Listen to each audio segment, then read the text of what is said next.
मंडळी, झी मराठीवरील चला हवा येऊ द्या हा कार्यक्रम महाराष्ट्रातील नंबर 1 कार्यक्रम आहे। केवळ महाराष्ट्र किंवा भारतच नाही तर या शोने जगभरातील प्रेक्षकांना खळखळून हसवले आहे।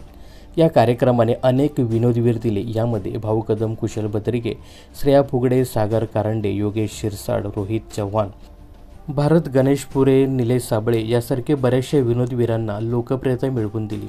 एकेकाळी हा शो लोकप्रियतेच्या शिखरावर होता, परंतु मध्यंतरीच्या काही काळात या शोवर बरीचशी टीकाही झाली।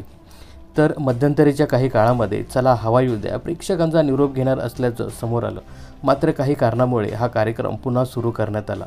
मात्र आता अखेर हा कार्यक्रम प्रेक्षकांचा निरोप घेणार आहे।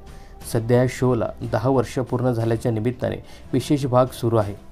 त्यानंतर हा शो ऑफ एअर केला जाणार आहे, म्हणजेच हा शो बंद होणार असून चला हवा येऊ द्या ऐवजी काही नवीन मालिका सुरू होणार आहेत। तर या शेवटच्या भागाचं निवेदन निलेश साबळेऐवजी प्रसिद्ध निवेदक आणि अभिनेता शंकरशन कराडे करताना दिसणार आहे। यावेळी बोलताना शंकरशन म्हणाला की या कार्यक्रमात फक्त मी पाहुणा निवेदक आहे। निलेश साबळे काही कारणास्तव या कार्यक्रमाचा भाग नसल्या कारणाने मी फक्त त्याच्या जागेवरती एकाच एपिसोडसाठी निवेदन करणार आहे। निलेश साबळे यांनी त्याच्या सुंदर निवेदनाने हा कार्यक्रम फुलवलेला आहे, त्याची जागा कोणीच घेऊ शकणार नाही असं यावेळी संकर्षण म्हणाला। यावेळी संकर्षण असंही म्हणाला की चला हवा येऊ द्या हा कार्यक्रम आता काही काळासाठी ब्रेक घेणार आहे। त्याचा विशेष एपिसोडसाठी मला निवेदक म्हणून बोलवले आहे।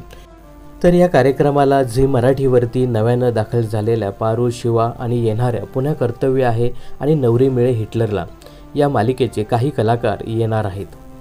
या कलाकारांचं मनोरंजन करण्यासाठी मी या सेटवरती आलेलो आहे।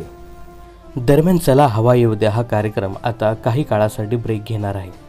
येत्या सोमवारपासून या कार्यक्रमाच्या जागेवरती पुन्हा कर्तव्य आहे ही मालिका रात्री 9:30 वाजता प्रसारित होणार आहे। तर नवरी मिळे हिटलरला ही नव्यानं दाखल होणारी मालिका रात्री 10 वाजता झी मराठीवर प्रसारित होणार आहे। तर चला हवा येऊ द्या या कार्यक्रमाविषयी तुमचं काय मत आहे हे कमेंट्स करून नक्की सांगा। मनोरंजन क्षेत्रातील अशाच फिल्मी अपडेट्स जाणून घेण्यासाठी चॅनलला नक्की सबस्क्राईब करा।